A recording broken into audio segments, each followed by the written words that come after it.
Hi అండి. Welcome to our channel. ఏంటక్క సీతాఫలాలను ఎలా కాల్చేస్తున్నావు? అవేం చేసినవి అనుకుంటున్నారా?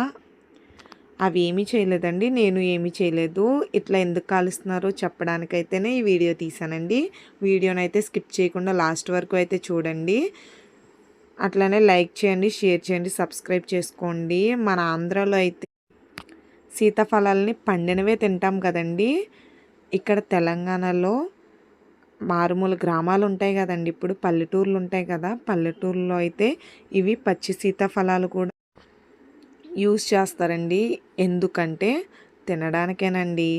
ఇక్కడైతే సీతాఫలాలని కాల్చుకుని తింటారంటండి. తేగలా ఉంటాయంటండి. మనం తేగ కాల్చుకుని తింటాం, అట్లా అట్లానే తేగలా అయితే ఉంటాయంటండి. తేగలా అయితే ఉంటాయంటండి. మనం తేగలను ఎలా తింటామో వీళ్ళు ఇలా సీతాఫలాలను అయితే కాల్చుకుని తింటారండి. Thank you for watching.